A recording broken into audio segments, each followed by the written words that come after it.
تمام علماء حق کے بیانات اور وظائف سننے کے لیے چینل کو سبسکرائب کریں۔ جزاک اللہ خیر۔ مجھے یاد آتا ہے کہ ایک مرتبہ ایک صحابی نے نبی کریم سرور دو عالم صلی اللہ علیہ وسلم سے یہ درخواست کی کہ یا رسول اللہ مجھے کوئی نصیحت فرمائیے اور مختصر فرمائیے، یعنی نصیحت مانگ بھی رہے ہیں اور ساتھ میں یہ شرط بھی لگا رہے ہیں کہ نصیحت مختصر ہو۔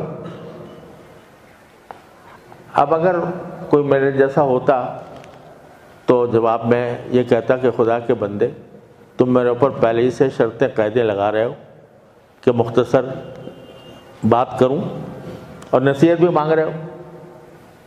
اگر نصیحت مانگنی ہے تو مجھ پہ چھوڑ دو، میں جو نصیحت کرنا چاہوں وہ کر دوں۔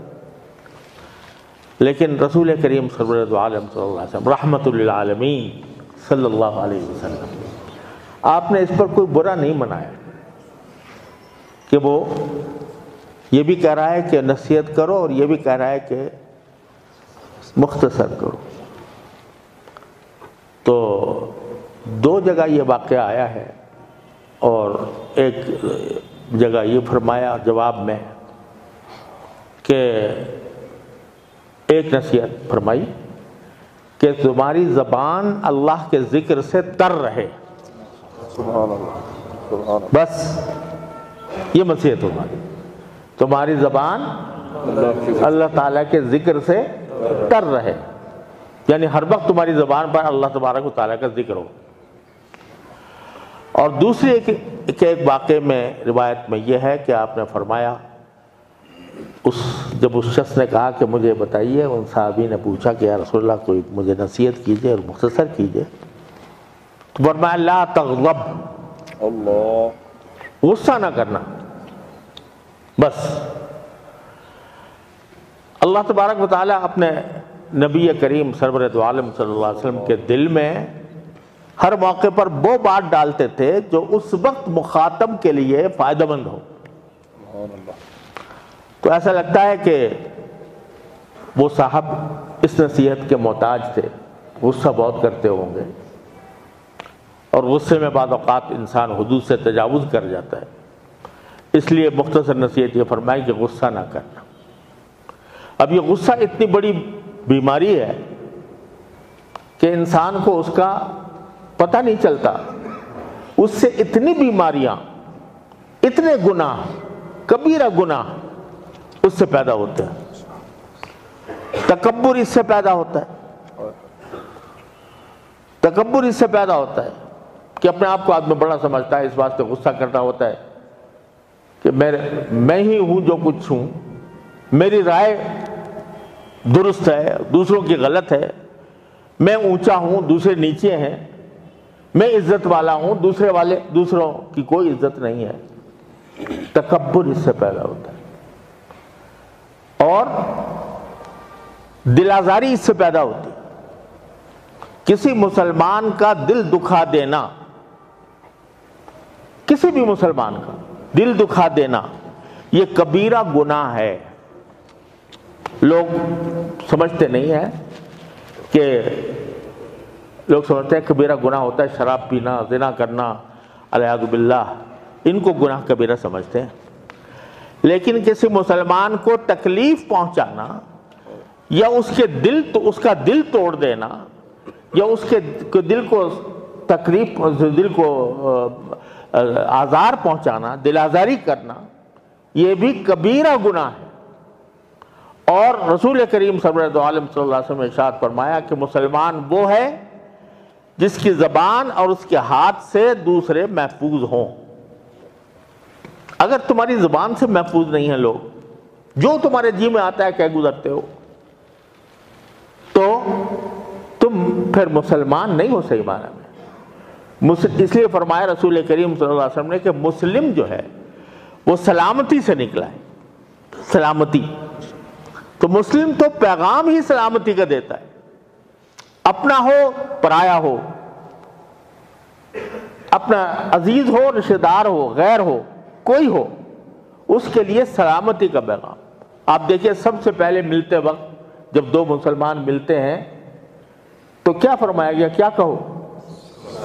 السلام علیکم ورحمۃ اللہ وبرکاتہ۔ تو ملتے ہی مسلمان کا جو پہلا پیغام ہوتا ہے وہ سلامتی کا کہ دوسرے اللہ تعالیٰ تمہارے اوپر سلامتی نازل کرے۔ اور اس میں اشارہ اس طرف بھی ہے کہ جب تم دوسروں کو سلامتی کی دعا دے رہے ہو اور سلامتی کا پیغام دے رہے ہو تو تم ذرا سوچو کہ اب میں اس کے ساتھ جو رویہ اختیار کروں گا اس میں سلامتی ہے یا نہیں؟ اللہ اکبر۔ ایک طرف تم کیا ہو، سلامتی ہو تمہارے اوپر، اللہ کی رحمت ہو تمہارے اوپر، برکتیں ہو تمہارے اوپر، اور دوسری طرف تم اس کو برا بھلا کہہ رہے ہو، تم اس پر غصہ کر رہے ہو، تم اس کے ساتھ بد کلامی کر رہے ہو۔ تو یہ کیا سلامتی ہوئی؟ وہ مسلمان کی بات نہیں ہے۔ مسلمان کا شیوہ یہ نہیں، مسلمان کا شیوہ یہ ہے کہ وہ دوسرے کے لیے سلامتی کا سبب بنے، پیغام یہی دے۔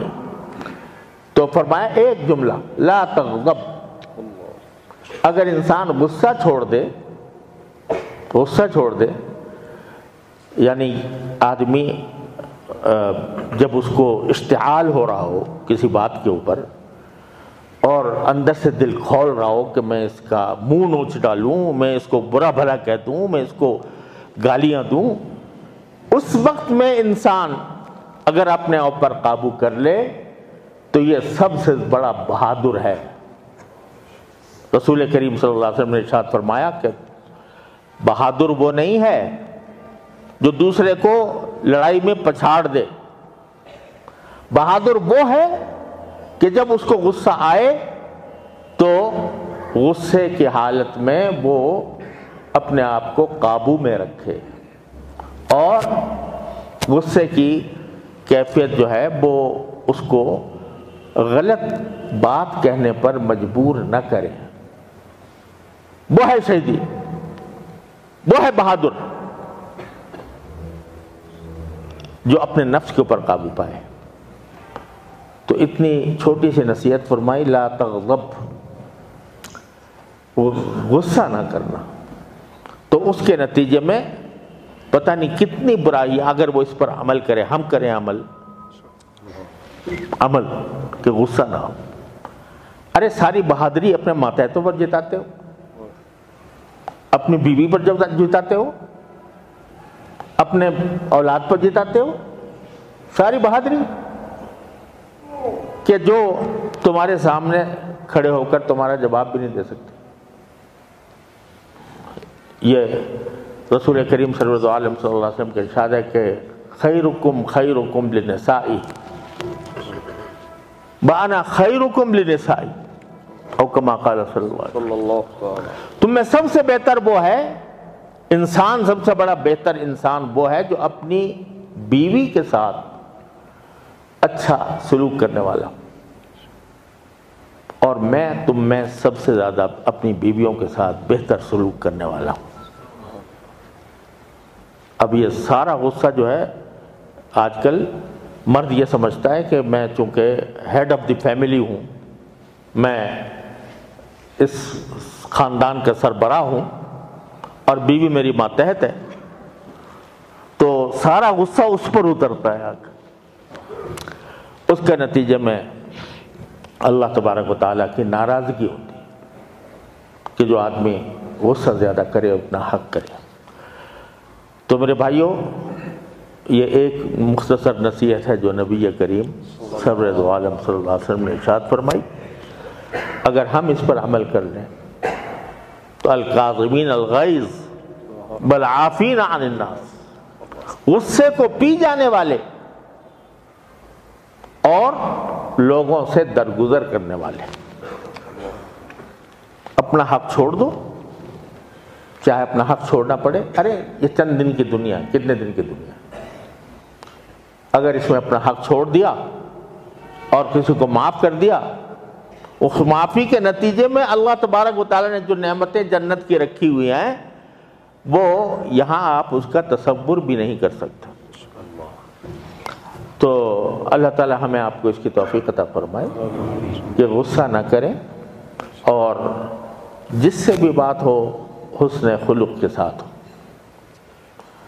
ایک حدیث میں رسول کریم سرور عالم صلی اللہ علیہ وسلم کا یہ ارشاد مروی ہے جو ہمیشہ یاد رکھنا چاہیے کہ اگر میں کسی دکھی انسان کو کہ دکھ کو دور کر دوں، کسی بھی طرح اس کے دکھ کو دور کر دوں، تو میری اس مسجد یعنی مسجد نبوی میں مجھے 1 مہینہ اعتکاف کرنے سے زیادہ افضل ہے۔ اللہ اکبر، تصور کرو، اعتکاف کس کا؟ نبوی کا، کس کی طرف سے؟ رحمت للعالمین صلی اللہ علیہ وسلم کی طرف سے۔ اور فرماتے ہیں کہ 1 مہینہ میں اس مسجد نبوی میں اعتکاف کروں، اس سے زیادہ میں افضل اور بہتر سمجھتا ہوں کہ کسی دکھی انسان کا دکھ دور کر دوں۔ یہ ہے اسلام، یہ ہے السلام علیکم ورحمۃ اللہ وبرکاتہ، کہ بجائے اس کے کہ دوسرے کا دل دکھائیں، دل آزاری کریں، غصہ کریں، اس کے بجائے اس کا دکھ دور کرو۔ تو ایک مختصر نصیحت تو یہ تھی جو رسول کریم صلی اللہ علیہ وسلم نے فرمائی۔